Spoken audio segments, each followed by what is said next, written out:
Bom, boa noite. Agradecer o Giroto, o Dr. João e o Verri. Sedação e analgesia eu procurei focar pensando como pediatra, não como intensivista, porque a visão é diferente, né? Então, conceito mais básico para perder o medo de sedar. A principal coisa que eu queria falar é o seguinte: eu não sei hoje em dia como é que escolhe um líquor numa criança mais velha, num novinho, sem sedar a criança. Só de evento adverso relacionado, no Brasil, tem de quebra de agulha mais de 1000 relatos. Criança 12, 13 anos, mexe durante o procedimento, faz extensão da coluna e quebra a agulha. É mais fácil você provar judicialmente que sedou uma criança, ela deprimiu, você entubou, do que a criança ficou agitada, você enfiou a agulha, ela quebrou lá dentro. Então, assim, você tem que pensar, tudo tem um risco-benefício, mas para o bem do paciente, para o seu bem judicial, acho que tem que começar a pensar mais em sedação. Lógico que o lugar tem que ser adaptado a isso. Às vezes o PS, que é realidade no SUS e no particular também, quem pensa que o particular aqui, o plantão é fácil, não é cheio também. A gente precisa ter uma estrutura melhor para poder fazer isso com mais tranquilidade. Então, o primeiro conceito que a gente tem que saber é qual o objetivo de sedar e fazer a analgesia do paciente. O objetivo que é humanizar para a criança, ela não levar um trauma psicológico. Quantas crianças você vê, entra no pronto-socorro, começa a chorar? Uma das coisas que leva muito em consideração é o sofrimento anterior que ela teve numa procura pronto-socorro anteriormente.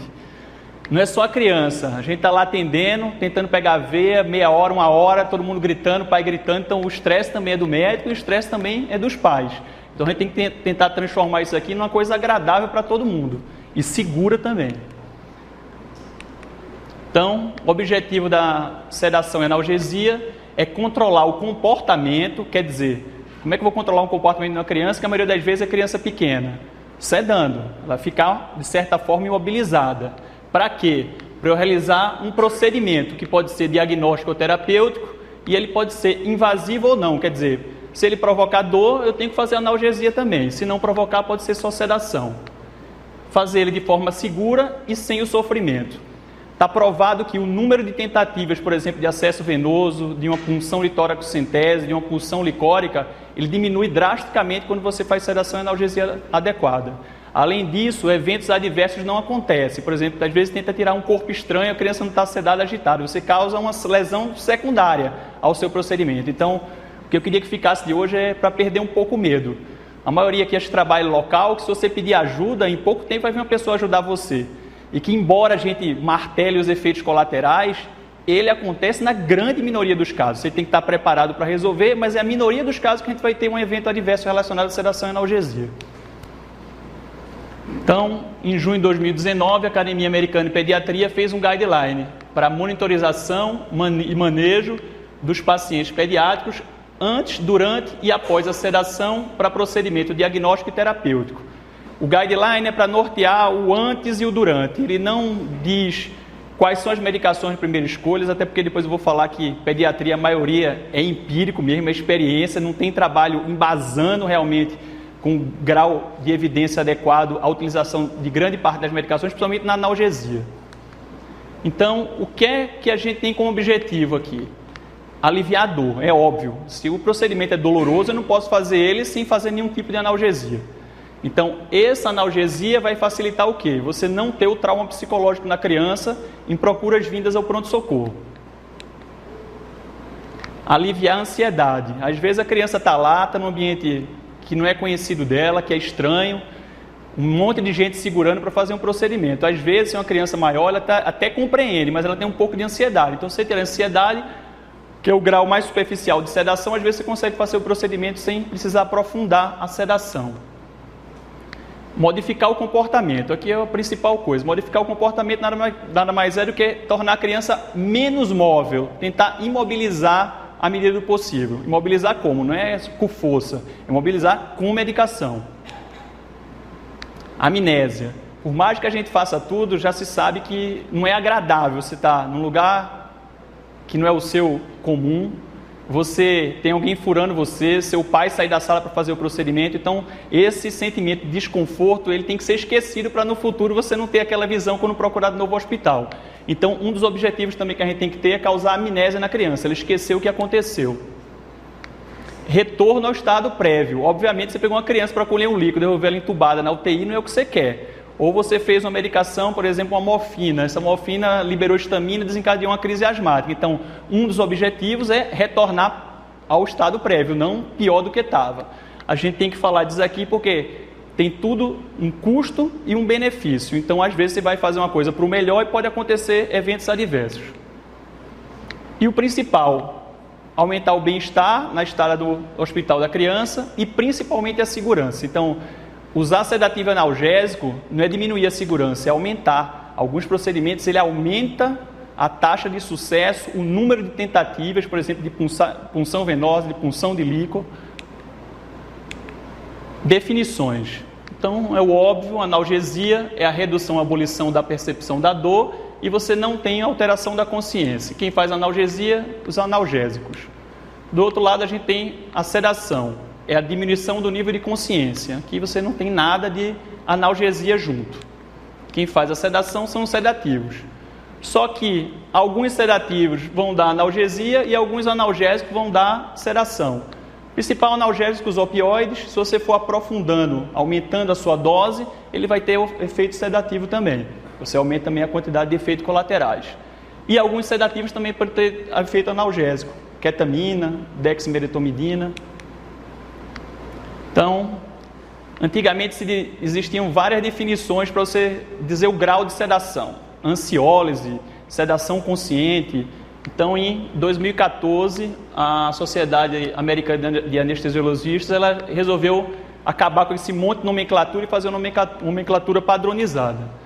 Então, quando a gente vai fazer uma sedação, a gente tem que saber, existem 4 estágios que a gente pode passar. Lógico que o paciente não vai ler o livro, dei uma dose, vai ficar nesse, dei a segunda, vai para o seguinte. Ele pode pular de um estágio, fazer uma dose já ir para uma sedação profunda ou fazer uma dose que está no superficial. Isso depende de cada paciente da dose utilizada. Então, sedação mínima é o que a gente chamava anteriormente de ansiólise. É uma diminuição do estado de apreensão sem alterar o nível de consciência. O paciente responde para você, só que às vezes ele responde coisa que não tem nada. Você faz uma pergunta, ele responde outra coisa, mas ele sempre vai responder verbalmente a você. Então, ele tem uma resposta normal aos estímulos verbais. Esse nível de sedação, que é chamado de sedação mínima, a gente vai ter geralmente o paciente acordado, preservação dos reflexos protetores de via aérea preservado, respiração preservada e hemodinâmico preservado também. Aprofundando o nível de sedação quando a gente usa medicação, a gente entra na sedação moderada, que antigamente chamava-se de sedação consciente. Nessa sedação consciente, a gente vai ter uma redução controlada do nível de consciência, mas a gente tem manutenção dos sinais vitais estáveis. O paciente responde a estímulo verbal ou estímulo tátil leve. Nesse tipo de sedação, a gente vai ter a mesma coisa que o anterior, o paciente vai estar acordado, o reflexo de via aérea vai estar preservado, o drive respiratório está normal e o hemodinâmico está estável. Aprofundando um pouco mais, a gente já vem aqui a sedação profunda. A gente vai ter uma depressão profunda no nível de consciência a qualquer estímulo. Esse paciente ele responde, mas a estímulos repetitivos ou a estímulos dolorosos. Nesse nível aqui de sedação profunda, a gente já vai ter um paciente que geralmente está dormindo. Esse reflexo protetor de via aérea, ele pode ou não estar preservado. O drive respiratório, ele pode estar ou não comprometido e geralmente o hemodinâmico ele está estável. E o último grau chama anestesia geral. É a perda de consciência e o paciente não desperta com nenhum estímulo, nem ao doloroso. Geralmente esse paciente ele está dormindo, o reflexo de proteção de via aérea na maioria das vezes está comprometido, o drive respiratório também e o hemodinâmico, a depender da medicação que utilizar, ele pode estar alterado também. Então lembrar que isso aqui é uma evolução. Níveis de sedação. Então a sedação é o que chama de contínuo. A grande maioria das medicações você tende a aprofundar de uma sedação superficial a uma anestesia geral. Quando? Quando eu faço doses maiores, quando eu associo doses ou quando eu associo medicações. Então, geralmente a gente começa com dose pequena e vai ou associando ou aumentando essa dose de pouquinho em pouquinho. Se você fizer uma dose grande mais de uma vez, ele vai pular de um estado normal para uma anestesia geral.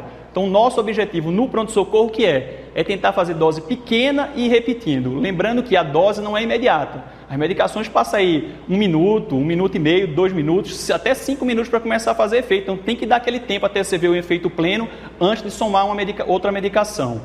Lembrar que quanto mais medicações se associa de mecanismos diferentes, maior a chance de depressão que o paciente vai ter. Então, de preferência, uma medicação ou no máximo 2 medicações, não mais do que isso. Começar sempre com doses pequenas. Chama-se de contínuo porque a partir do momento que eu aprofundo minha sedação, eu tendo a perder o reflexo protetor de via aérea e o drive respiratório junto. Exceção a isso, ketamina. A ketamina é a lei do tudo ou nada, é medicação predileta da maioria dos intensivistas para procedimento em pronto-socorro e às vezes até na UTI. O que é que ela faz? Ela dissocia. Então, o sistema límbico e o tálamo ele deixa de conectar com o córtex, que está ativo também. Então, o paciente fica de olho aberto, fica tendo nistagmo, preserva a via aérea, tem drive respiratório bom, mas não vai lembrar do procedimento. Ele vai estar num certo grau de chama transe-like ou estado de catalepsia-like.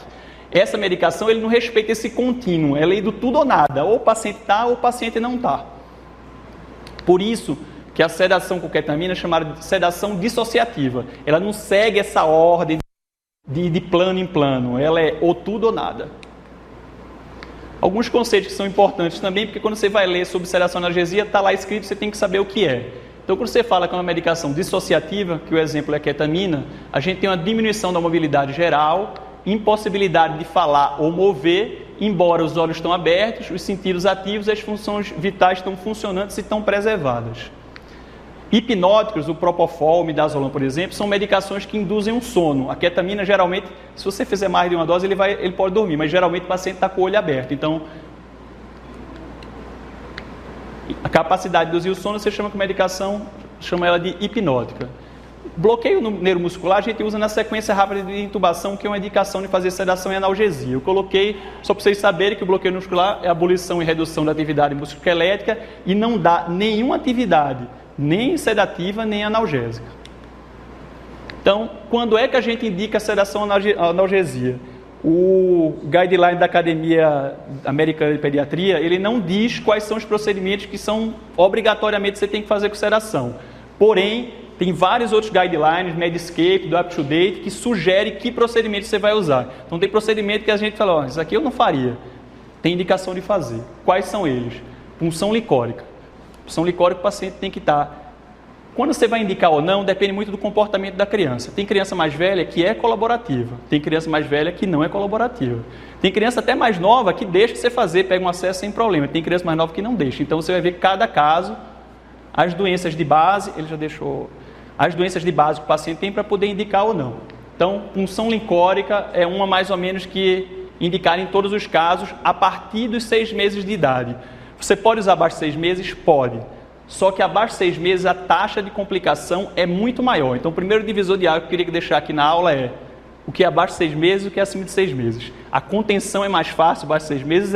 Você tira a dor e tenta fazer o procedimento, porque o risco de ter efeito adverso é maior nas crianças menores do que 6 meses. Não quer dizer que vão ser todas, a incidência é muito pequena, mas é maior nessa faixa etária. Segundo procedimento, toracocentese. Então, criança mexendo também vai dificultar o procedimento.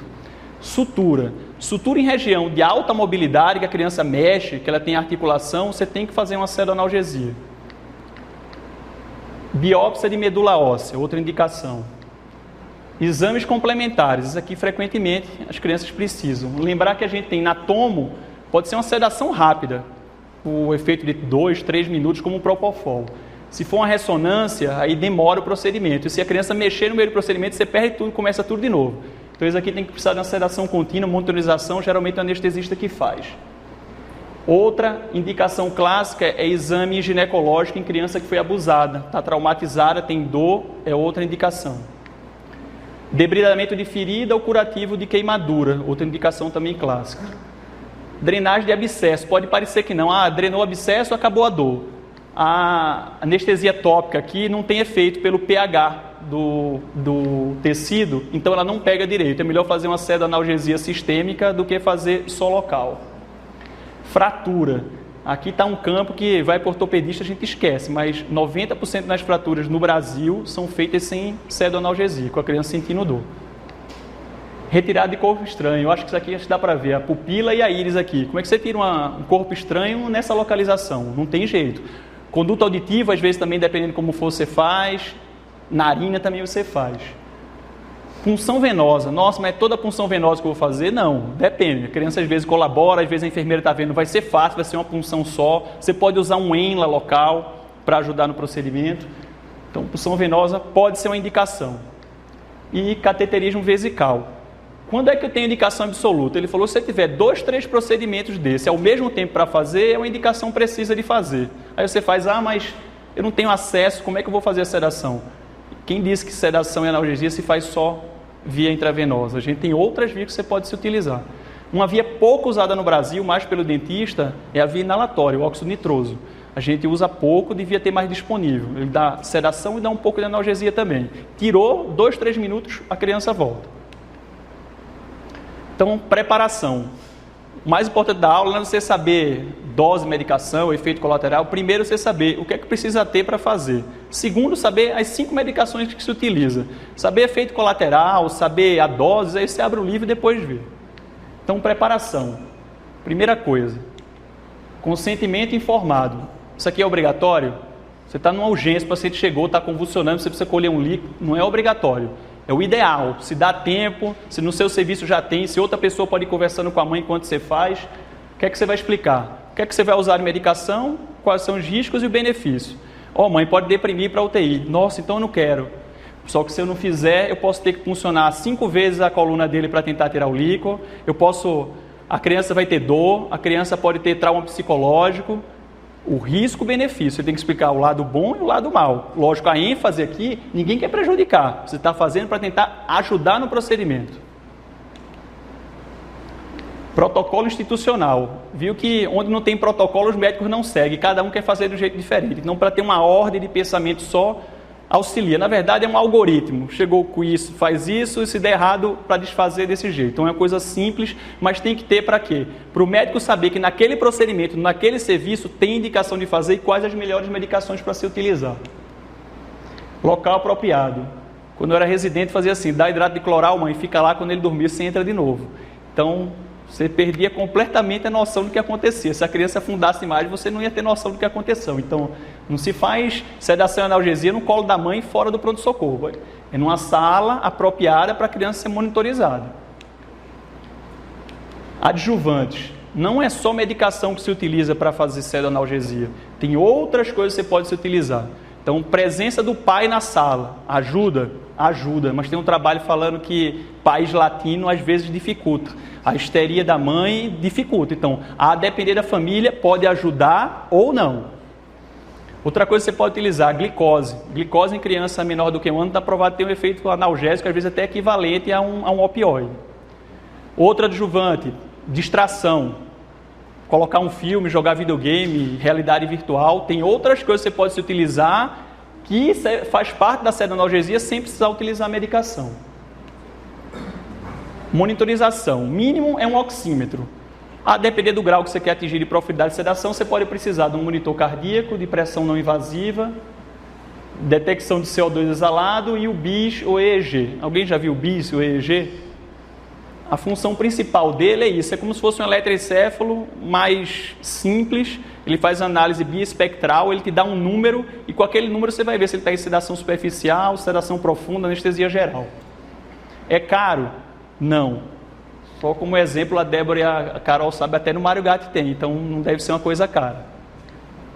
E equipamentos. Equipamento mínimo, carrinho de parada. A criança pode parar? Pode, tanto pela doença de base que ela entrou no pronto-socorro, como intercorrência da medicação que você vai utilizar. Material de via aérea, isso aqui é a maior briga em todo lugar. Material de via aérea para criança tem que ter do 2 quilos aos 100 quilos. Então, chega no pronto-socorro, é criança, é só um ambu pequeno. Não, tem que ter um ambu pequeno e um ambu grande. O neo é para prematuro, fica lá com a neonatologia. Mas com máscara adequada, tamanho do laringe adequado, tubo adequado. É isso material de via aérea? Não. Material de via aérea é, primeiro, ventilar, ambu e máscara. Não voltou, usou o antagonista para voltar, não voltou, vai entubar o paciente. Tubo laríngeo. Não deu certo o tubo laríngeo, você tem que ter um dispositivo supraglótico para o paciente sobreviver. Você tem que ter o plano B, o plano A entubar. Plano B, via aérea supraglótica, máscara laríngea ou tubo laríngeo. Não consegui passar, tentei passar 2, 3 vezes, não deu certo. Via infraglótica. Criança não faz cricotireoidostomia por via cirúrgica, só faz por punção. Então, agulha de punção de crico. Tem que ter o plano A, B e C. Você está num procedimento que a criança pode viver ou morrer em poucos minutos se você não tivesse intervenção. E isso não é só para sedação e analgesia, isso é para pronto-socorro. Estados Unidos, o enfermeiro chega lá, o paciente está mal, ele enfia um tubo laríngeo, uma máscara laríngea no paciente, ventila e leva para onde quer que seja. Não é difícil de passar, qualquer pessoa pode passar. Só que você tem que ter disponível, você tem que saber, intubou 3 planos. Se isso não der certo, vai para esse, se não der certo, vai para aquele. Adjuvantes. Então, coisas que você pode se utilizar e não precisar fazer medicação se você utilizar. Presença dos pais. Como eu falei, presença dos pais, desde que sejam calmos e tranquilos e conscientes, como o alemão, como o inglês. Então, nos países latinos tem trabalho mostrando que 20% e 30% entravam no grau de histeria que tinha até que ser socorrido em pronto-socorro. Então, tem que levar em consideração como é a família. Se a família for tranquila e calma, fica. O Giroto deixa todas as mães na sala no procedimento com ele. Eu não deixo nenhum, eu explico antes. E o Giroto... Segunda coisa, usar anestésicos tópicos. Então, Enla, mistura eutética de lidocaína e prilocaína, você pode passar no local antes do procedimento. Isso aqui você utiliza só quando a pele está íntegra. Se a pele está lesada, você pode usar o LET, que é a mistura de lidocaína, epinefrina e tetracaína. Então, pele lesada uma coisa, pele sadia sem lesão outra. Bloqueio é outra coisa que você pode utilizar. Distração. Está provado aí que 20, 30% das crianças, coleta de exame, punção venosa, você colocar um filme, colocar para jogar videogame, ela não vai nem sentir que está pegando. Ela vai ter uma reação mínima. Você explica, diz que vai fazer e ele continua jogando e deixa fazer o procedimento. E o último, que já é realidade em um monte de lugar, quem tem filho pequeno já colheu no ramo de Souza, já foi fazer vacina, cada vez mais a realidade virtual está provando que tem seu lugar. Então, quem nunca viu, você coloca um óculos, esse óculos tem um filme que vai interagindo com a criança durante 1 minuto, explicando, isso aqui é um mundo que você vai me ajudar, eu sou um herói, os meus amigos estão ali em risco, você precisa me ajudar a salvar eles. A enfermeira vai escutando esse filme e vai sincronizando com a fala do vídeo o que ela vai fazendo. Posiciona a mão da criança, já posiciona no abocate, ou já prepara a vacina para fazer. E o desenho, junto com...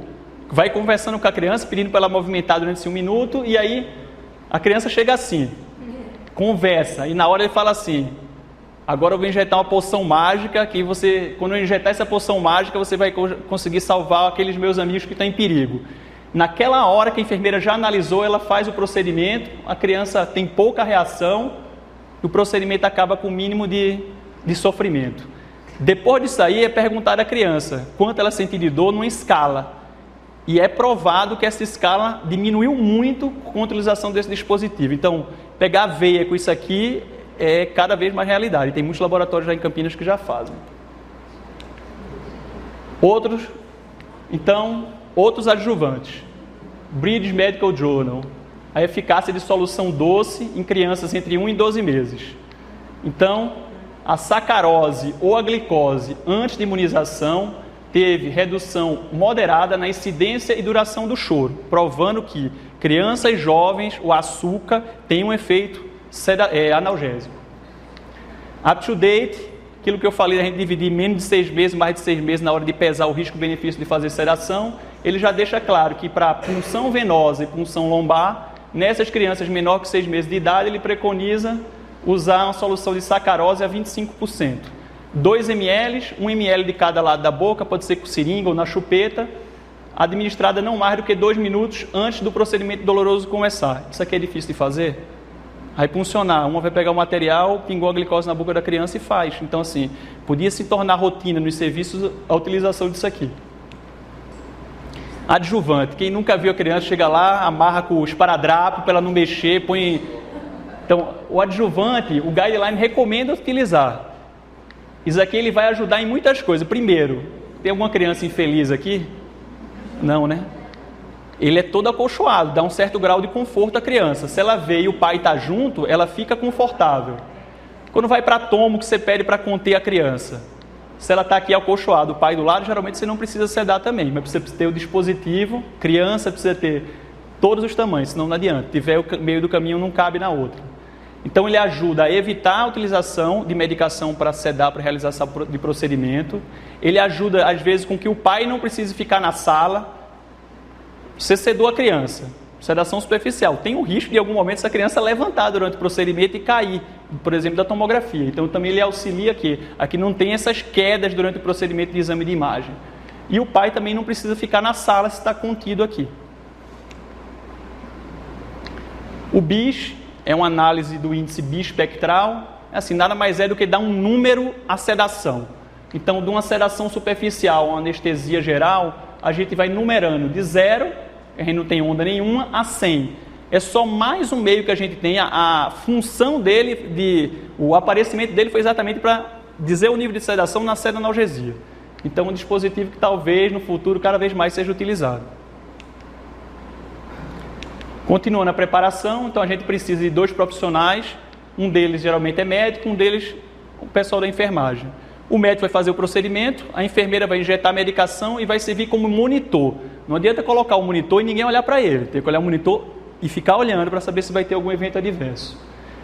Tem que ter treinamento, pelo menos o pause em manejo de via aérea, e os trabalhos mostram que qualquer profissional, médico, geral, anestesista, pediatra, emergencista, qualquer um deles, se ele for habilitado, não aumentou a taxa de intercorrência. Se ele souber fazer os procedimentos a seguir, não teve intercorrência de diferença entre uma especialidade e a outra.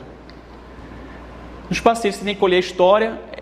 Tudo que você vai fazer na sedação analgesia, você já fez na sua história. Teoricamente, você tem que ter perguntado como ficou doente, se tem alguma patologia de base, se usa alguma medicação. Isso aqui é importante você saber. Então, sinais e sintomas daquela doença, alergia à medicação, a látex, a alimentos, as medicações e uso. Por exemplo, se é um convulsivo que usa benzodiazepínico, você vai sedar o paciente, provavelmente ele vai ser meio que tolerante a benzodiazepínico, você procura fazer outra medicação. O passado médico, as doenças que ele tem, líquido em última refeição e o evento que levaram à necessidade de você fazer aquele procedimento. Se der tempo, você também faz a classificação ASA da Sociedade de Anestesia para ver se o paciente é de baixo risco ou de alto risco e você avalia a via aérea. Tem vários meios de ver via aérea, numa aula futura aí que a gente vai ter, a gente vai ver esses métodos de avaliação de via aérea. A gente tem que ter algoritmo de intercorrência. São 4 coisas que acontecem mais frequentemente. Vomitar, aspirar. Segundo, apneia. Então você tem um algoritmo com 4 passos. Se tiver apneia, eu vou ambusar por tanto tempo. Se tiver antagonista, eu uso os antagonistas. Se não tiver tanto tempo, eu entubo e conduzir. Então é laringoespasmo, um algoritmo, apneia é outro, e obstrução da via aérea. Obstrução da via aérea. Aspirar, posicionar o paciente, elevar a mandíbula, colocar um Guedel se tiver sedado profundo e tiver caindo língua. Oxigenação. Tem uma dúvida. A oxigenação tem local que vai dizer que é melhor só pré-oxigenar, até antes de você sedar você usa, quando você seda, tira a oxigenação. Aí vou tirar a oxigenação, é que é o seguinte, o CO2, o paciente pode entrar em apneia e por estar com muita oxigenação, você demorar para ver que ele está em apneia. Então, os trabalhos que mostram que o paciente só foi pré-oxigenado, você detecta a apneia mais precocemente. Ou oxigenação contínua, se puser um detector de CO2 não tem problema, o CO2 vai acusar lá que está em apneia, você vai intervir. Medicações, então você tem que ter o sedativo e o antagonista. Eu aconselho para quem não está acostumado a fazer, decora primeiro, tem de cabeça o antagonista e depois decora o sedativo. Porque o antagonista é deprimir ou parou. Esse tem que ter na cabeça. O outro, você olha no livro, não tem... E a recuperação. O procedimento não acaba como colhi o líquido, tchau, mãe leva embora. As intercorrências do paciente acontecem aqui, na fase de recuperação. Quando você está segurando, contendo, você está estimulando os receptores dele. Quando você deixa de pegar, deixa largado, você deixa de estimulação, o paciente tende a deprimir. Então é na fase de recuperação que a gente tem que ter mais frequentemente os eventos adversos. Então, a sedação e a analgesia não termina quando termina o procedimento. Termina quando o paciente recupera da sedação. Classificação ASA. É obrigatório? O paciente chegou grave, não deu tempo? Não, você vai fazer se urgência e emergência passa na frente de qualquer coisa. Então, você só classifica o paciente, o ASA 1 é se ele é saudável, o ASA 2, doença sistêmica leve, um lactente sibilante controlado, uma asma controlada, um diabetes controlada, é classificado como ASA 2. ASA 3, doença sistêmica grave, aí já é o diabético descontrolado vive internando, o asmático vive internando principalmente em UTI. Quem tem fração de ejeção já moderadamente comprometida, já entra como ASA 3, prematuridade. Doença sistêmica grave com ameaça à vida entra como grau 4, aí já entra sepse, já entra trauma, já entra fração de ejeção gravemente comprometida, dialítico. Moribundo já entra como ASA 5, esse aqui é o paciente seguinte, chegou lá, é um hematoma epidural, está deprimido, tem sangramento, precisa intervir, senão ele morre. Rompeu o aneurisma de aorta, então é aquele que tem que fazer uma intervenção, senão ele vai morrer. E o ASA 6, que não é nosso caso, é morte cefálica, que os órgãos vão ser removidos. Quem é nosso candidato a ter menos risco de ter eventos adversos durante sedação e analgesia? ASA 1 e ASA 2. E se for ASA 3 e eu precisar, você vai fazer do mesmo jeito. A urgência e emergência passa na frente de qualquer contraindicação. Jejum. Aqui vem a briga com o anestesista. Não tem anestesista aqui não, né? É a especialidade que eu acho mais bonita, a especialidade que eu tenho mais raiva. Fica sentado, liga, pergunta 1000 coisas a você e fala, e o jejum? Então vamos lá. Jejum de 2 horas para líquido claro. O que é líquido claro? Água, bebida gaseificada, chá, café, tudo isso é considerado líquido claro. Então 2 horas. Leite materno. Então leite materno 4 horas. As fórmulas infantis, outros tipos de leite e comidas não gordurosas. 6 horas do tempo de jejum. Refeição completa, 8 horas. Aí o cara teve um acidente de carro, chegou lá, tinha comido, saiu do restaurante, bateu, está todo mundo grave. Você precisa fazer uma tomografia, ele agita, deprime, você precisa fazer uma coisa, você não consegue fazer a toma. Aí você chama o anestesista, aí o cara fala, quanto tempo de jejum? Ele está certo falar isso? Isso aqui é para procedimento eletivo. Todo guideline, inclusive quem estudou isso foi os próprios anestesistas, os trabalhos são todos deles para dizer que em urgência e emergência pediátrica,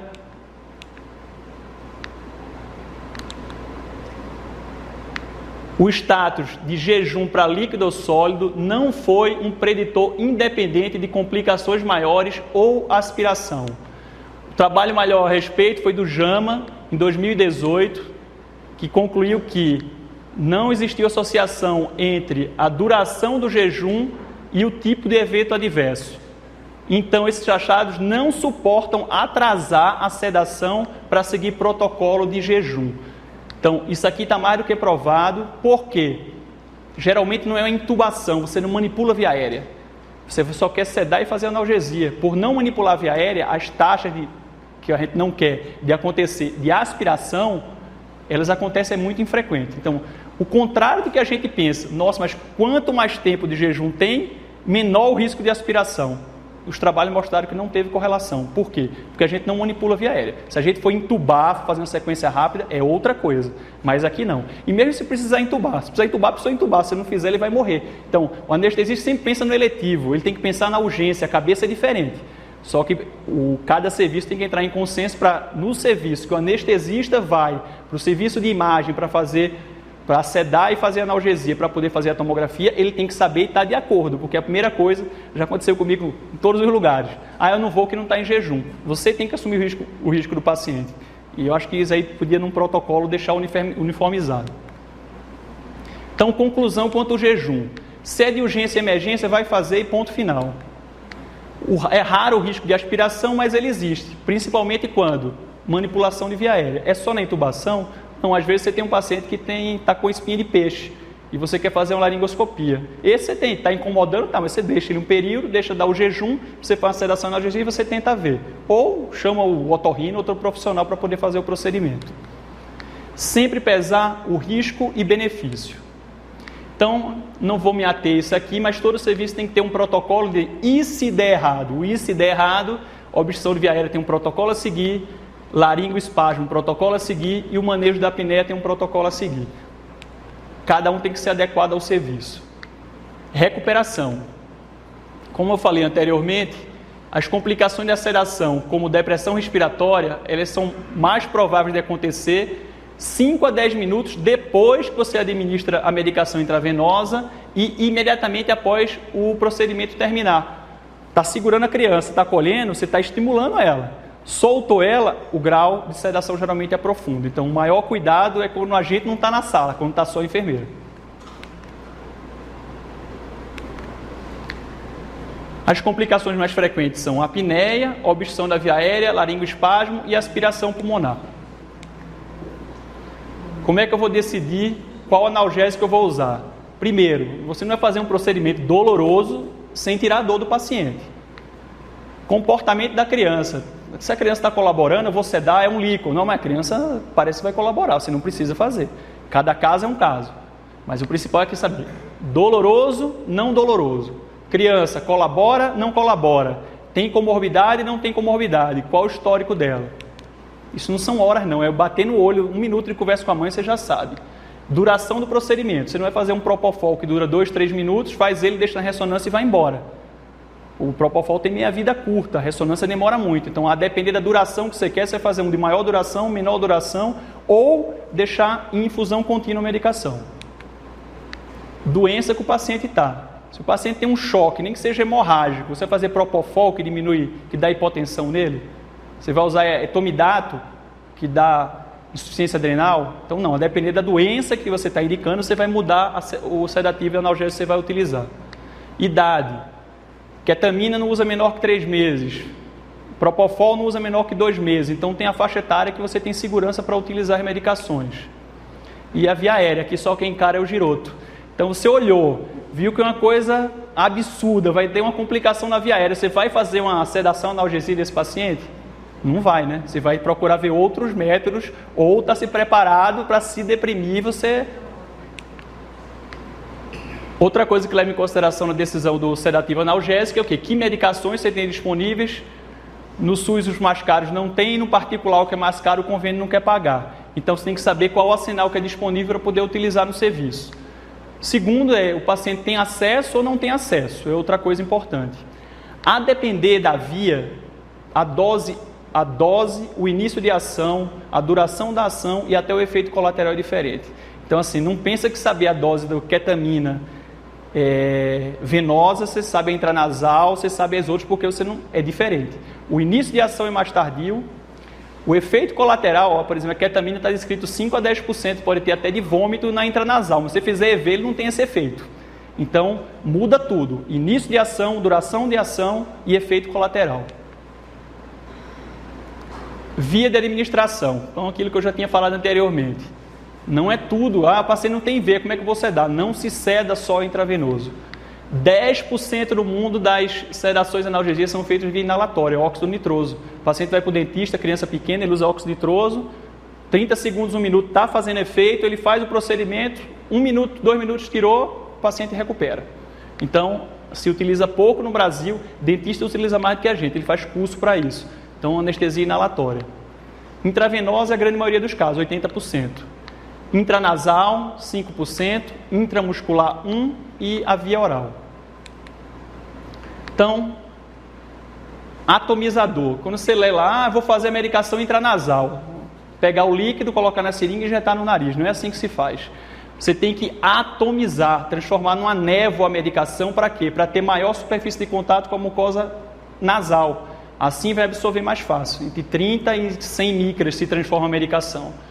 Barato só é acoplar na ponta de uma seringa, transforma a medicação numa névoa. E aí você coloca no nariz.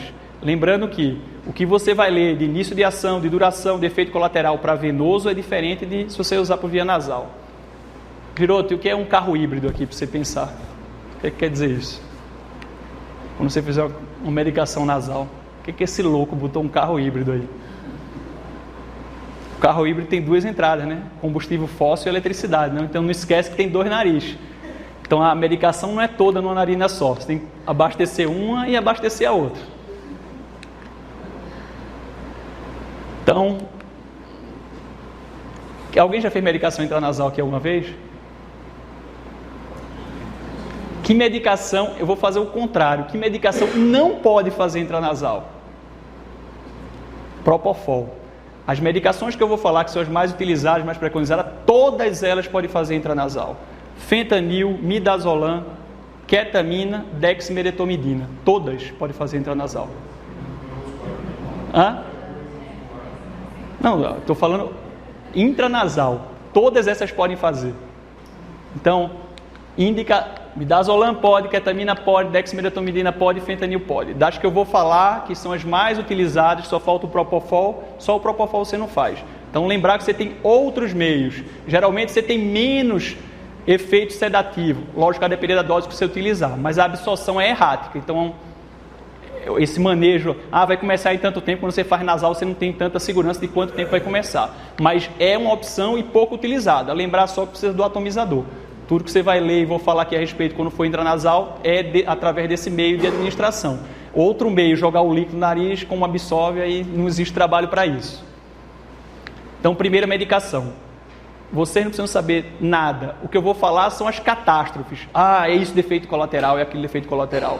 1% a 2%, geralmente, das medicações vai ter um efeito adverso.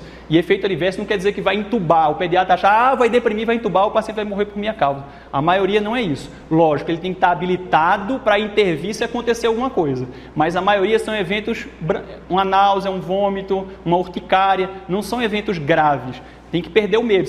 Eu tenho medo de fazer um procedimento na criança sem sedação e analgesia. Eu tenho medo hoje em dia. Vocês têm que passar para o outro lado. Então, a primeira medicação é a ketamina. Lembra daquelas propriedades, tem que tirar a dor, ela tem que fazer dormir, ela tem que dar amnésia. Tem um conjunto de ações que a gente queria que todos fossem atingidos. Então, ketamina, ela tem propriedade sedativa e analgésica muito forte. É aquela lei do tudo ou nada, ou tá ou não tá. Ela provoca amnésia e ela dá imobilização. O paciente não mexe, praticamente não mexe quando você está sob efeito dela. Mecanismo de ação. É o bloqueio não competitivo do receptor N-metil-D-aspartato. O que é esse receptor? É isso aqui. Então, o N-metil-D-aspartato, ele é um receptor que acopla ao glutamato e é um neurotransmissor muito excitatório do sistema nervoso central, um dos principais. Então, a ketamina encaixa do lado e não deixa ele agir, deprimindo o sistema nervoso central. Com isso, o sistema límbico e o tálamo, ele não conecta com o córtex, o paciente fica dissociado. Então, a gente tem essa dissociação e é um estado catalepsia-like. O paciente está acordado, o olho está assim, se não souber, acha que está até convulsionando, a mãe entra em desespero, mas o paciente está sedado adequadamente, com analgesia adequada, ele não vai lembrar do procedimento e você tem o efeito principal que você quer, proteção de via aérea e drive respiratório. É difícil você ter o comprometimento do drive respiratório e da patência da via aérea usando ketamina. É mais descrito isso quando antes dessa aula, eu fazia de outro jeito, eu fazia bolos. Está falando que se você fizer em 30 segundos a 1 minuto, você tem menos risco de ter... Você vê quando você faz, às vezes o paciente para assim um pouquinho a respiração e volta logo depois. Essa apneia muito transitória que dá, é menos frequente acontecer se você fizer a medicação lenta. Mas lenta não é como eu vejo em PS. Nossa, está com crise convulsiva, faz um diazepam em 5 minutos. É 30 segundos de infusão, não é fazer flush, senão... Vantagem da ketamina: início de ação e término de ação curtos. Preserva o reflexo protetor de via aérea, preserva o controle respiratório, tem estabilidade hemodinâmica, tem propriedade broncodilatadora. Desvantagem: cialorreia. Faz atropina, Aurélio? A ketamina intensivista tem maneira de fazer duas coisas. Ketamina tem que fazer atropina para não dar cialorreia e tem que fazer benzoazepínico para não dar alucinação. A gente tem essa receita, não tem? Então, cialorreia, se usa atropina. Depois eu vou falar que não adianta de nada, você vai até aumentar a complicação. Taquicardia e hipertensão, nistagmo, tem que saber quem não está acostumado a usar que vai ter nistagmo, não confundir com convulsão, é da própria medicação, avisar até para o pai. Laringoespasmo, uma complicação que pode acontecer, e alucinação. As alucinações são mais comuns, o adulto, você falou em ketamina, ele quer matar você. É muito mais descrito acima de 13 anos, não é um problema para a gente, é um problema para eles. Então, é uma medicação segura para se usar na pediatria. Dose, não vou me ater a isso, mas é 1 a 2 mg quilo, só mostrar que a dose intranasal é 2 a 2,5 vezes a dose que a gente faz intravenosa. A gente pode usar de forma contínua e a apresentação só tem uma. Eu falo que só tem uma porque eu já vi no pronto-socorro fazer morfina com dose errada e já vi fazer midazolam com dose errada, porque tem mais do que uma apresentação. Peculiaridade: Ela é uma medicação dissociativa, então aquilo, você pensa que a criança está acordada que o olho está aberto, mas ela está sedada. Ela dá alucinação. E hoje em dia, cada vez mais está se usando o ketofol. Ketofol é uma mistura de 50% de ketamina com propofol. Usa metade de cada dose e faz os dois juntos. Não tem comprovação que esse aqui vai ter menos efeito colateral que só ketamina. Isso aqui eu estou colocando a estrela, porque assim, de segurança para se fazer procedimento, é a melhor. Ela me dá tudo o que eu quero, ela seda, ela tira a dor de forma adequada, ela dá amnésia e ela é de todas as medicações a que dá melhor proteção de via aérea e de controle respiratório. Lembrar só que criança muito novinha, menor que 3 meses, a gente não pode usar. Isso aqui você vai ler com lecatamina, fala 2 páginas isso aqui, ó. Fenômeno de emergência pós-sedação. O que é isso? A criança acordou do seu procedimento. Não para de chorar. Fica olhando para a mãe, sonhando acordada e inquieta. Chama-se fenômeno da emergência pós-sedação. A incidência de fenômeno de emergência não foi afetado por adição de midazolam. A gente pensava que fazia diazepínico que a gente ia evitar isso, que a gente usava o diazepínico para evitar e para fazer com que o paciente tivesse amnésia. A ketamina já tem propriedade intrínseca de dar amnésia, não precisa. E utilizar diazepínico não mostrou que vai diminuir esse efeito, então não precisa usar diazepínico junto. O que é que levou a ketamina a aumentar os eventos adversos? Doses altas, crianças menor que 2 e maior que 13 anos e uso concomitante de colinérgico e benzodiazepínico. Então, usar colinérgico e benzodiazepínico aumenta a chance de você ter efeito adverso da ketamina. Indicação da ketamina: sedação para realização de exame de imagem, sedação e analgesia para procedimento doloroso, é liberado para uso TCE. A ketamina aumenta a pressão intracraniana? Aumenta. Isso não contraindica a sua utilização no TCE se for necessário. Eu utilizo em todo TCE que vai, minha primeira escolha. Utilizada em asmático, porque ela tem atividade broncodilatadora e ela dá estabilidade hemodinâmica. Então, se o paciente está chocado, me dá segurança também de usar. Quem você deve evitar? Menor do que 3 meses. É contraindicação absoluta? Não, vai ter trabalho dizendo que você pode usar, mas ainda não é preconizado utilizar. Esquizofrenia, glaucoma e se você tiver hipertensão intracraniana de causa obstrutiva. Lembrando que não é contraindicação absoluta, é relativa. Segunda medicação. Então, de ketamina, eu quero que você saiba. Dá tudo que eu quero, é segura. Se for para escolher uma, é ela, desde que não esteja nas contraindicações. Midazolam. Então, ela tem propriedade sedativa, hipnótica. Está lembrado que é uma medicação hipnótica capaz de induzir o sono. Ansiólise, que é uma propriedade que a ketamina não dá, mas ela já dá um grau de profundidade de sedação de cara que eu não preciso da ansiólise. Da amnésia, tem efeito anticonvulsivante e um certo grau de relaxamento muscular. Um mecanismo de ação é a ligação ao receptor GABA. Então, aqui é o receptor GABA, o benzodiazepínico liga, o cloro entra e hiperpolariza a célula. O GABA é um receptor, promove a inibição da neurotransmissão, então tem efeito inibitório. Vantagem, ele tem efeito cardiovascular mínimo, depressão respiratória é dose dependente, então quanto mais dose eu vou dar, eu vou atingir a depressão respiratória. Se eu fizer dose pequena, raramente eu vou ter. Tem vários meios de eu administrar, então eu posso dar via oral, intranasal, sublingual, intramuscular e intravenoso. O Boa Noite Cinderela geralmente é uma combinação de midazolam via oral com a ketamina. Dá para a pessoa e rouba ela. Desvantagem: hipotensão, isso relacionado a doses altas, que a gente não vai usar. Depressão respiratória, a mesma coisa, principalmente se a gente associar midazolam com fentanil, a gente vai ter mais depressão respiratória. Efeito paradoxal. E aí? Vou fazer uma dose de midazolam, o paciente está com choro inconsolável, inquieta, não para de mexer. Você foi tentar fazer uma coisa, o serviço ficou pior. O que é que você faz? Você tenta fazer um opioide para tentar acabar com o efeito paradoxal. Só que você associou o opioide, você aumenta a chance de depressão respiratória. Delírio e abstinência, mais do que 5 dias, então a gente na UTI utiliza muito sedação contínua, mais do que 5 dias a gente tem chance de dar delírio e abstinência, e ele dá tolerância com o tempo. A tolerância é importante para o quê? O neuropata que usa um clobazam, clonazepam, esse paciente provavelmente é tolerante ao diazepínico, não use ele como primeira opção. A dose intravenosa de 0,05 a 0,3, lembrando que a intranasal sempre é 2, 3 vezes o valor geralmente que a gente usa para intravenosa. Tem 2 apresentações, então às vezes fala assim, o paciente não sera com midazolam. E a maioria das vezes você prescreve midazolam 0,3 ml, que midazolam? Tem o de 1 mg por ml e o de 5 mg por ml. Alguns serviços têm padronizado o de 1 e não de 5, então prescreva com a apresentação e com a dose. Peculiaridades é quanto mais receptor eu vou ter ligado, eu vou ter o efeito diferente. Então 20% eu vou ter efeito de aciólise, 30% a 50% sedativo e mais de 60% sedação profunda. Diazepam e lorazepam.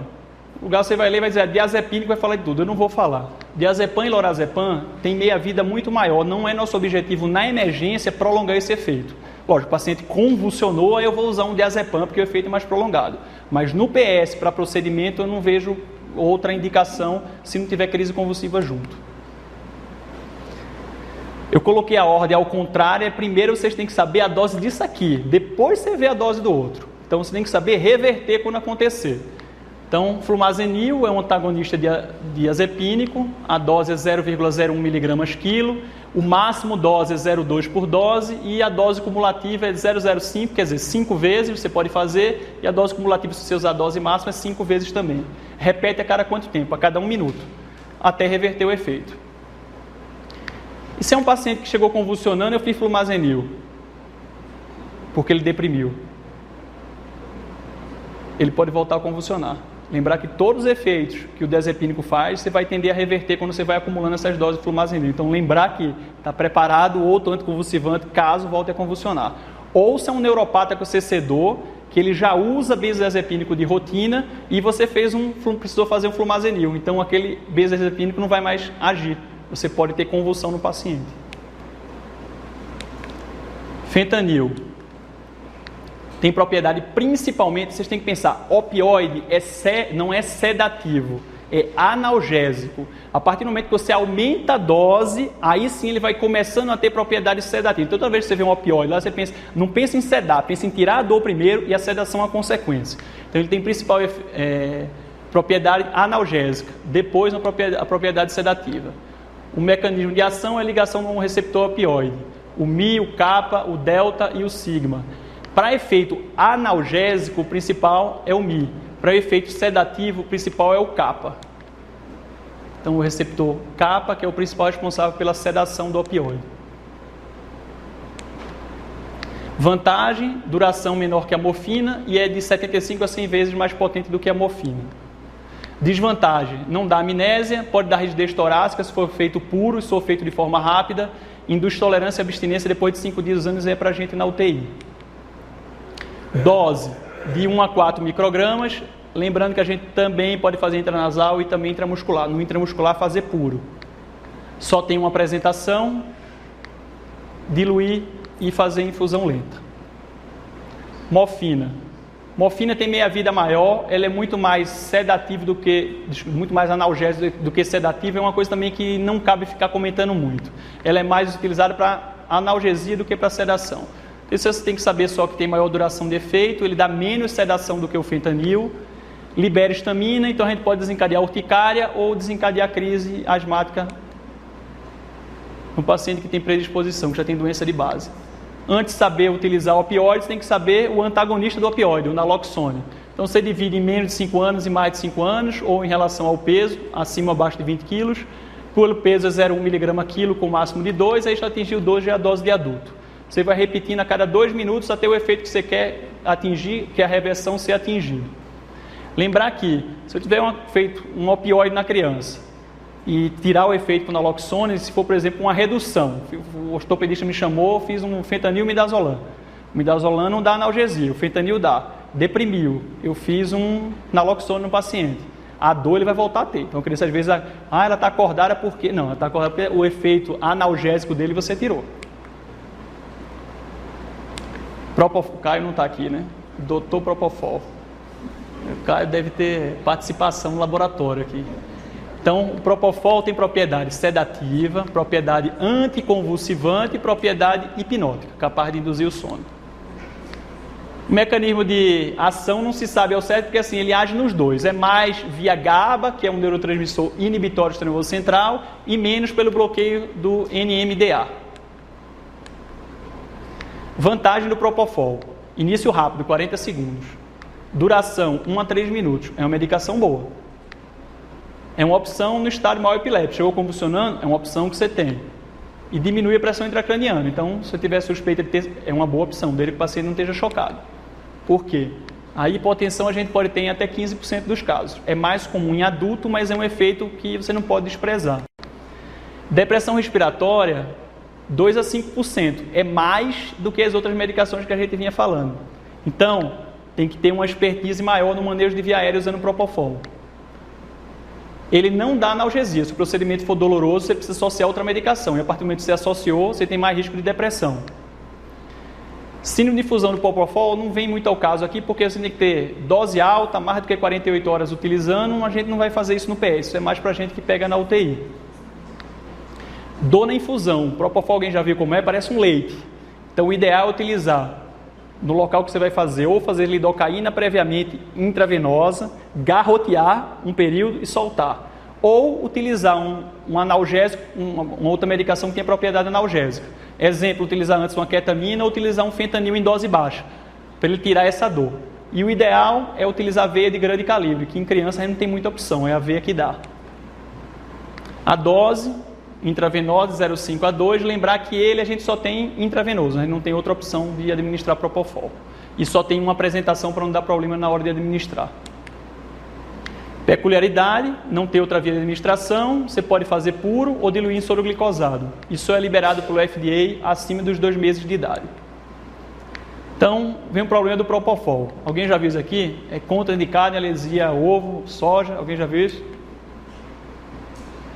Então, não teve a alergia, conexão entre a alergia do Propofol com a alergia do ovo, da soja ou do amendoim. Então, embora alguns locais mais antigos vai dizer que tem, trabalhos em adulto, a grande maioria vai dizer que não tem. O cara dizia que tinha, usou e não deu efeito nenhum. Então, isso aí saiu. Em quem eu vou usar Propofol? Sedação para procedimento não doloroso prolongado. Geralmente é o que o anestesista usa para ir para a ressonância magnética. Associada à ketamina para procedimento doloroso, o Ketofol, que você usa metade da dose de um, metade da dose do outro. 8 a 12 horas antes da extubação. Então, protocolo internacional, a gente está com sedação ali 10, 15 dias com o paciente, às vezes a gente desliga, o paciente demora 2 dias para acordar. Então, esse paciente, 12 a 8 horas antes de você extubar, você começa a Propofol, que a meia-vida é muito curta. Essas 8, 12 horas, o midazolam e o fentanil, por exemplo, vão ser metabolizados e quando você desliga, 5, 10 minutos depois, você consegue extubar o paciente. Alergia ao ovo e à soja, os trabalhos mostram, se você olhar a bula vai dizer lá, é contraindicado. Então, até mudar isso daí, fica o choque, porque 15% a gente pode ter hipotensão, então é uma contraindicação. E a síndrome de difusão do Propofol, que é grave, infusão prolongada, vai dar rabdomiólise, vai dar acidose metabólica, vai dar aumento da lipemia, o paciente geralmente vai a óbito. Última medicação, dexmedetomidina. Todas as outras medicações, você vai ver, existem 1000 fórmulas mágicas, mas eu acho que as mais seguras, as mais modernas, acho que vocês têm que saber trabalhar com poucas coisas e ter muito conhecimento sobre elas. Não adianta ficar divagando sobre todas as medicações. Essas 5 são suficientes. Então, a dexmedetomidina é a mais nova delas. Ela tem propriedade principalmente sedativa, mas dá algum efeito de analgesia e tem efeito ansiolítico também. Ele é um agonista alfa-2 adrenérgico, inibindo, vamos lá aqui, ó. Então, o neurotransmissor, você tem aqui na placa a liberação da noradrenalina, que vai estimular o pós-sináptico. Só que no pré-sináptico, a gente vai ter o receptor alfa-2. Encaixou a dexmedetomidina aqui, ele faz um feedback negativo e você não tem mais liberação da norepinefrina. Então, ele inibe o estímulo do sistema reticular ativador ascendente. O que é isso? É o sistema que faz assim, ao mesmo tempo você está vendo a luz, está olhando para uma pessoa, está escutando um barulho, está sentindo frio, ele pega todos esses estímulos que você está sentindo, dá uma triada, vê o que é importante e estimula o córtex. Essa é a função principal, além do sono e da vigília também que interfere. Então ele acaba com essa estimulação que tem. Vantagem, mínimo efeito respiratório. Acho que na UTI daqui é o que mais se utiliza para não invasivo, né, Aurélio? Diminui a necessidade de opioide e benzodiazepínico. Você que está na UTI, vários dias usando midazolam e fentanil, você usar dexmedetomidina durante um período tem efeito protetor. Você diminui a incidência de delírio no paciente, de abstinência no paciente. Desvantagem: causa bradicardia, laringoespasmo, hipotensão, delírio. Ela protege, mas ela também pode ocasionar delírio. E o custo? A dose, isso aí depois vocês estudam. A apresentação, a gente tem umas 5, 6 apresentações diferentes. Eu só consegui uma tabela de preço de 1 ano e meio atrás dos Estados Unidos. Depois eu mostro o preço do ml. Então a concentração é importante, porque muda bastante o preço da medicação. Peculiaridade: ela é protetora para abstinência e para o delírio. Você não é recomendado utilizar por mais do que 48 horas, embora os trabalhos mostrem segurança utilizar por mais do que isso. Você vai dar uma sedação consciente, com analgesia e sem depressão respiratória. Então, se for escolher 2 medicações no geral para saber, dexmedetomidina e ketamina. Para mim é mais segura para o pediatra geral utilizar. Então a dexmedetomidina tem um porém. A Anvisa, você vai abrir a bula lá, o que tem falando?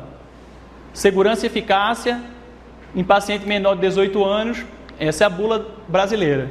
A bula no americano, a partir de 2013, está liberado. Só que ele diz que precisa ter farmacovigilância. Não se viu muito efeito colateral, não sabe a incidência direito, porque não tem trabalho robusto que comprove. Então, o americano está liberado, o brasileiro não está. Depois eu vou falar mais na frente, tem o opioide, que é o contrário. Então,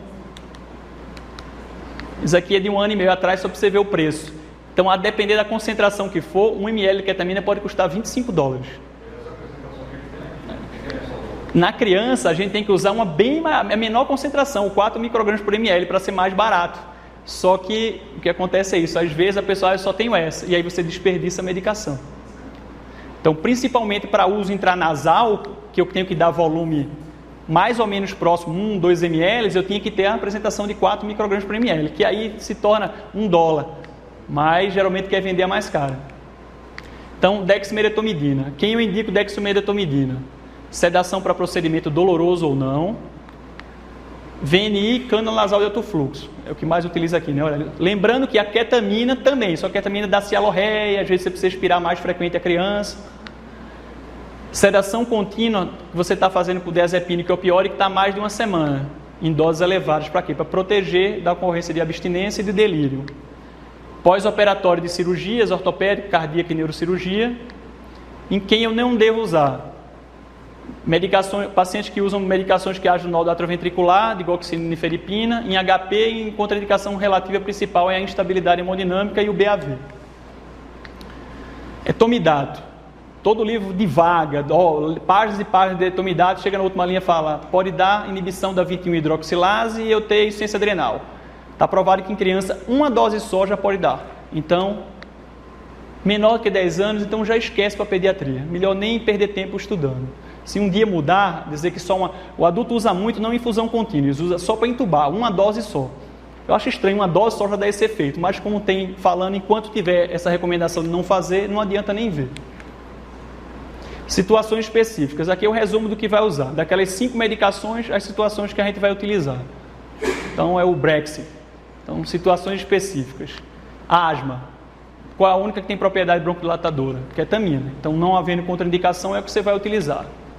Choque, eu vou usar quem dá menos efeito hipotensor, não vou usar um propofol aqui. Então, fentanil e ketamina.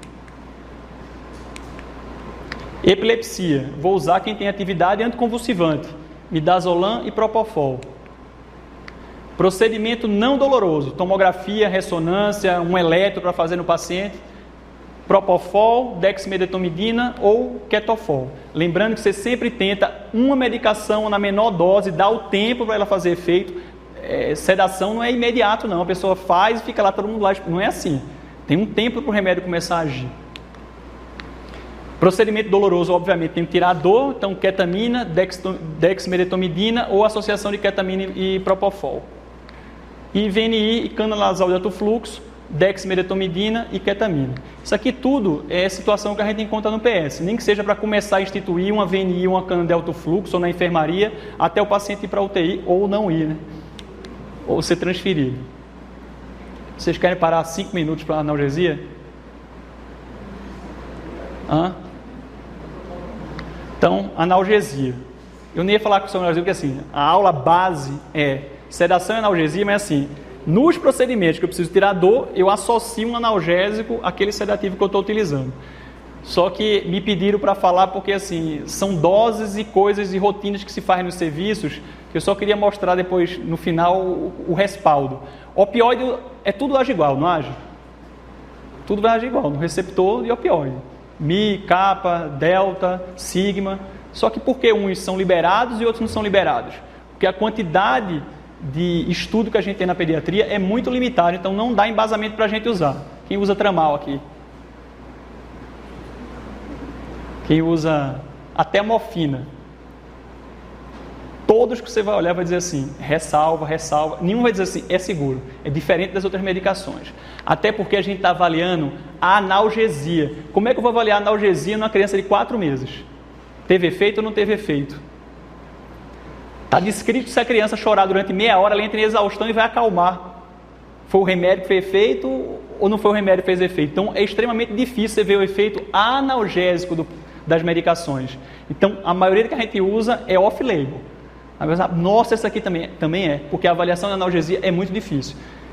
Como antitérmico é mais fácil, como analgésico é mais difícil. Então, os trabalhos estão uma junção aí da Academia Americana de Pediatria, do FDA, para ver se consegue dar algum respaldo para a utilização das medicações.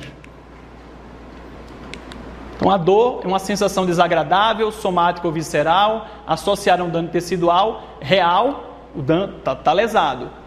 Potencial é aquele, chegou com dor, não parece que é nada, evoluiu com a apendicite. Então, ele tinha um potencial de ter uma doença. Ou percebida, uma dor emocional, ele está percebendo uma dor, mas não é aquela dor mesmo do órgão lesado. A gente tem 2 tipos de dor, a nociceptiva, que a gente vai estimular o receptor nociceptivo, ou por inflamação ou por lesão direta, por exemplo, um corte. E a dor neuropática, que aí é o nervo sensitivo que está sendo estimulado ou está funcionando de forma inadequada. A dor nociceptiva pode ser somática, que a gente consegue localizar direito, pele, osso, tecido mole, ou visceral, órgão profundo, rim, intestino, e aí não tem a localização precisa dela. A gente para tratar a dor, eu preciso classificar a dor. Se eu não digo a intensidade da dor, eu não consigo tratar. Eu vou dar um tiro de bazuca numa formiga. Então, classificação da dor. Divide em 2 grupos. Menor de 3 anos e maior que 3 anos. Menor que 3 anos é escala comportamental. Então, são tabelas para você preencher, que você vai dar uma numeração e vai classificar essa dor em leve, moderado ou grave. Isso aqui é só um exemplo do NIPS, que se usa na ANEL. Você vai ver expressão facial, choro, respiração, a movimentação do braço e perna, e estado de alerta e vai dar um número. E aí você vai classificar se a dor é leve, se é moderado, se é grave, e vai fazer o analgésico adequado para cada uma. Acima de 3 anos, a capacidade cognitiva da criança já se mostra que já é melhor. Então ela, em alguns casos, já pode começar a ela relatar de como é a dor. 3 anos eu achei precoce, mas os trabalhos falam que 3 anos já começa a ter. No 3 a 8 ele dá um 0 a 5 aqui e pede para a criança correlacionar com a face. Então, de acordo com a face, ela vai dizer a intensidade da dor. De 8 a 11 tem melhor correlação, você consegue destrinchar mais entre um nível e outro. A sensação de dor é extremamente complexa. Uma criança com a mesma coisa em dias diferentes pode sentir uma vez mais dor, outra vez menos dor. Porque estava com o pai, porque estava sem o pai, porque da última vez que ele foi no pronto-socorro não deram analgesia adequada, então ficou com o trauma daquele. Então, assim, é extremamente complexo você conseguir quantificar a dor baseados em fatores. Presença do pai, está com fome, não está com fome, está com a fralda suja. Então, é extremamente complexo isso. Que é para ficar da aula de analgesia. Dor leve, você vai dar adjuvante, igual os adjuvantes que eu falei. Está lembrado que açúcar em criança menor que 1 ano tem efeito igual ao opioide? Parecido com o opioide, tem efeito analgésico? É uma coisa que você pode usar. Distração, pode usar. Está lembrado que foi fazer a injeção lá, a criança sentiu, o score de dor foi bem menor. Então, os mesmos adjuvantes você pode utilizar. Paracetamol, dipirona e anti-inflamatório. Por que eu botei ibuprofeno? Porque todos os outros você vai ler, você vai ver o respaldo que a gente tem. É tudo trabalho pequeno, com amostragem pequena, que não tem... a descrição do trabalho não foi bem feita, então é difícil você ter o respaldo para utilizar a medicação e que esteja embasamento pelo FDA ou mesmo pela Anvisa. Dor, passou a moderado a severo, o que é que eu vou fazer? Eu faço a mesma coisa e associo um opioide. Qual opioide a gente vai usar? Eu botei só 3 aqui. Morfina, metadona e fentanil. A ressalva que se faz é o seguinte, tudo é opioide. Tudo vai agir praticamente a mesma coisa, vai mudar um pouco a afinidade pelo receptor. É proibido, eu vou ser preso se eu usar outro? Não. Mas se você for ver e tiver algum efeito colateral, vai dizer, esse aqui especificamente não estava liberado, por que você não usou o outro? Então, anestésico, ou os analgésicos de baixa potência. Paracetamol, acetaminofeno, a dipirona, o ibuprofeno, ketorolaco. Paracetamol, só vou abrir um parêntese aqui, então a dose via oral é 10 a 15 miligramas quilo. O que a gente mais utiliza é o gotas. Uma gota tem 13, então se eu fizer uma gota por quilo, estou seguindo a dose certa. Lembrar que muitas crianças, a maior dificuldade é a ingestão da medicação. Apesar de não presente no Brasil, existem inúmeras medicações analgésicas e antitérmicas que são comprimidos absorvíveis na boca, que tem gosto, parece bala nos Estados Unidos. No Brasil a gente não tem nenhuma opção disso aqui, ele tem por faixa etária, 4 a 6 anos essa dose, 6 a 8 anos essa dose, a gente não tem essa opção. E a gente tem muita dificuldade também, porque criança internada, se tem alergia de pirona e está, por exemplo, num pós-operatório de apendicite com a sonda com alto débito, você faz o que para a febre para ela? Hein, Aurélio? Faz o quê? Você está com uma criança que tem alergia de pirona, a sonda está lá, a altíssimo débito, você não pode dar medicação via oral. O que é que você faz para a criança? 40 graus de febre, taquicárdico e chocado. Compresse. É um absurdo ter medicação liberada em ampola há 15, 20 anos e a gente não tem no Brasil ainda. Lembrar que a dipirona, nos Estados Unidos e grande parte da Europa, não se utiliza. E a gente também tem a opção de supositório, mas que também não tem no Brasil. Então, existe um arsenal aqui, tudo no paracetamol que a gente não tem no Brasil. Motivação, não sei. Segunda medicação, a dipirona, faz inibição da ciclooxigenase 1 e 2, então não é seletivo. Medicação via oral é 10 a 20 miligramas. Se eu faço 10 a 20, que é a dose máxima, e uma gota tem 25, se eu fizer uma gota por quilo, dá o quê? Excesso de dose. No Brasil é o campeão da excesso de dose de dipirona. A dose é 0,8 gotas. Não tem comprovação que você usar 15 ou 20 dá diferença, mas a gente tem que fazer 25. E numa medicação que tem país que não usa. Dose intravenosa não passar de 15. A maioria dos trabalhos da década de 70 fala de agranulocitose, só que a revisão pela OMS desses trabalhos viu que os estudos eram péssimos, então cada vez mais isso aí vai cair. Só que existem interesses financeiros outros que eu acho que não quer que a dipirona volte. Então, essa granulocitose existe, a descrição existe, mas os trabalhos não têm bom desenho. Lembrar que em todos os locais, eu procurei bula, todo lugar que vende, todas vão ter escrito a mesma coisa. Não usar dipirona em menor de 3 meses. Quanto tempo se usa dipirona aqui em menor que 3 meses? Só que ninguém junta as informações e faz um trabalho robusto, porque a maioria usa o quê? País subdesenvolvido, então devia ter um estudo multicêntrico mostrando o N disso aqui, tem um monte se eu quero fazer no Brasil, mas ninguém faz para isso aqui cair. Então, menor de 3 meses, nem via oral. Menor de 1 ano, 9 quilos, nem EV. Então, assim, tem isso aí, em todos os países do mundo tem escrito a mesma coisa. Eu até fui ver, vou ver se é só do Brasil. Em todo lugar tem a mesma coisa. Então, a gente faz, mas sabendo que está lá escrito que não deve fazer. Mesmo a gente sabendo que quanto tempo todo mundo faz isso, desde que está formado, né?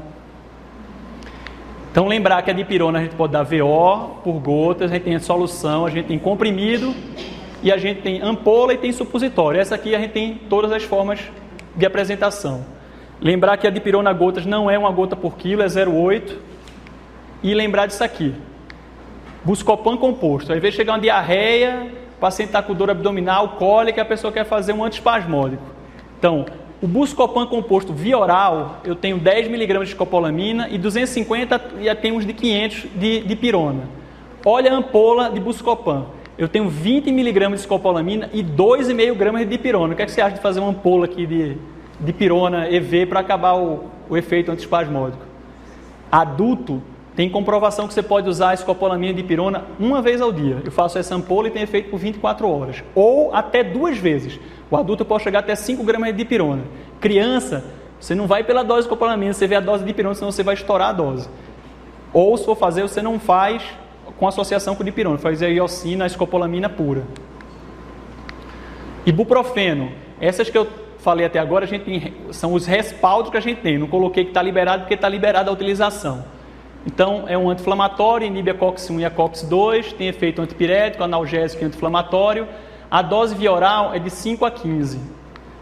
A dose EV é de 10. EV é outra opção. Quem mora fora não vai ter uma coisa só para fazer. Se você tiver alergia a paracetamol, você pode fazer ibuprofeno. Tem no Brasil? Não. Mais de 15 anos também fora já se usa ibuprofeno endovenoso, porque não vende no Brasil e ninguém tem interesse em trazer. Então a gente tem várias apresentações, a gente tem, até o Gotas a gente tem 2 apresentações. Se eu fizer a dose de 15 mg por quilo, uma gota tem 5. Dá para fazer até 3, não dá? Dá, mas a bula do Brasil é diferente da preconização internacional. Diz que nas crianças menor que 12 anos eu só posso fazer até 200. Internacionalmente eu posso usar até 400. Então isso a gente limita. Então lembra, para a criança o ibuprofeno de 50, o máximo que eu vou fazer são 40 gotas. E se for o de 100, máximo 20 gotas. Direto eu vejo que a médica está maior a dose. É errado? Não, não é errado. Você obedeceu os 400 de fora, só que assim, processo no Brasil dizendo que foi por conta disso que deu algum efeito colateral, o que preconiza aqui é fazer a metade da dose máxima que é preconizada fora. A gente tem as soluções, a gente tem comprimido, existe comprimido mastigável também fora do Brasil, existe supositório também que não tem no Brasil e existe a ampola. Ketorolaco. Usa, Giroto? Você usou, né? Então, você pode usar? Pode. É um anti-inflamatório também, só que é o que eu falei, a avaliação de dor em criança é muito difícil fazer estudo. Então, por isso que a maioria dos lugares vai dizer, existe a dose e vai dizer dados limitados. Pode usar? Pode. Mas você tem outras medicações que você poderia utilizar antes deles que tem maior respaldo legal para ser utilizado do que o ketorolaco. Cetoprofeno usa? Olha o que tem aqui, a divergência. Bula da Anvisa, contraindicado só em menor de 1 ano. FDA. Não tem estabelecida a segurança da droga ou efetividade nas crianças mais jovens que 18. Então, o Brasil, na bula, está liberando, só que fora não está. Cada um siga o que quiser. Então, o cetoprofeno também se usa, fora não usa, aqui usa.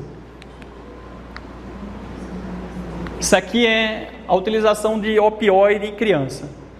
Existe cada trabalho que você vai ler vai dizer isso aqui pode, isso aqui não pode, isso aqui pode, isso aqui não pode, pela grande diversidade dos trabalhos e falta de confiabilidade.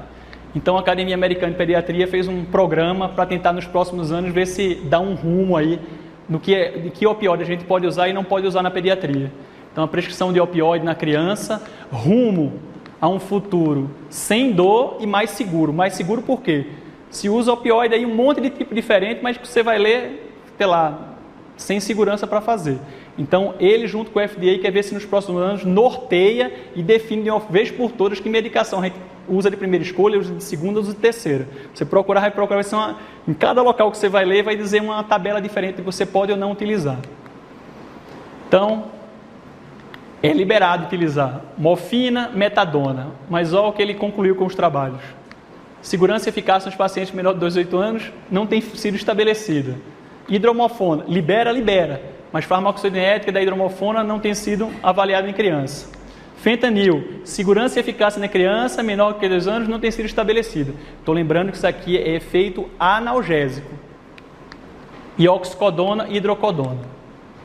Aí você vai para o FDA, o que está liberado, o que não está liberado, então você vê que é uma salada e assim. Até mesmo para dor, para determinadas idades, ele vai dizer, para aquela idade não sei nem se a eficiência está adequada ou não está, porque a avaliação é difícil. Eu não vou ficar divagando aqui no que pode e o que não pode. Então, um monte de medicação que a gente usa, você vê, ó, diclofenato, cetoprofeno, metadona, tramadol, nalbufina, que cada vez mais também está se utilizando. Ah, vamos fazer nalbufina que o adulto faz. Pode fazer. Vai agir no receptor? Vai agir. Você não tem trabalho em pediatria mostrando que é seguro. Então, a boa e velha morfina, que também vai estar escrito que abaixo dos 18 anos não tem segurança e eficácia comprovada. Só que vai dizer, é a maior quantidade de trabalhos que você tem para dizer que não tem tantos efeitos colaterais. Ela e a metadona. Ela age no receptor Mi, você pode fazer ela VO, EV subcutânea, lembrar que ela libera histamina. Metadona, para efeito de abstinência é comprovado. Para efeito de analgesia, o que é que o FDA diz? Dados limitados. Ele fala até dose, mas ele fala, só para você saber, os dados são limitados. Tramadol. Tramadol já é pior, porque o FDA recomenda que o tramadol não seja usado num paciente menor do que 12 anos. Esse não é dizer, não tenho débito, esse é não uso. Já usei 1000 vezes. Só que a gente teria outras opções mais seguras para se fazer. Meperidina, dolantina. Não é recomendado usar meperidina como analgésico, FDA. Codeína. Contraindicado nos pacientes menores do que 12 anos. Aqui já é diferente, né? Que não tem dado, é contraindicado. No final, na pediatria, se você for ver toda a medicação a fundo, vai ser isso aqui, ó. É tudo uso off-label. Só que a Academia Americana de Pediatria chegou assim, peraí, tem opioide, tem antibiótico, tem um monte de coisa que a gente usa, a gente vê que não dá. O que é que eu considero, o que é off-label? O que é que eu faço com isso? Não tem outra opção, tentei outra, não tenho no meu serviço. Então, o termo off-label não implica uso impróprio, ilegal, contraindicado ou para investigação. Investigação é assim, aquilo é um criminoso, vamos investigar porque ele fez o tramal no paciente. A tomada de decisão terapêutica deve sempre se basear nas melhores evidências disponíveis. Então, a partir do momento que foi surgindo mais trabalho de segurança, use a que tem segurança. E na importância do benefício para cada paciente, só tem aquela medicação, você vai deixar com dor ou você vai usar ela? Você vai usar ela. Então, lembrar, opioides, cada vez mais a gente tem opioide sintético. E a gente vai ter cada vez mais. É só ficar atento para quando tiver um que seja mais seguro, tiver mais trabalho para embasar, utilizar. Por enquanto, uso o que é de mais longa data, porque tem mais trabalho mostrando que aquela medicação é segura. Então, de recado da analgesia é, leve o que a gente já usa, paracetamol, dipirona, adjuvante, ibuprofeno. Esse é o base. Se não for esse, você passa para outro se tiver alergia. Se for dor moderada grave, você vai usar a mesma coisa. Se não funcionar, aí você passa para a utilização de um opioide. E os opioides mais comuns. Isso aqui é a realidade de todo médico. Então, o médico é igual a uma ilha. Quanto mais estudo, mais aumenta seu território de conhecimento e proporcionalmente a sua margem de desconhecimento. Assim, os que menos estudam têm território de conhecimento e margem de desconhecimento menor. E é bem mais corajoso. Então, esse é o recado para a gente.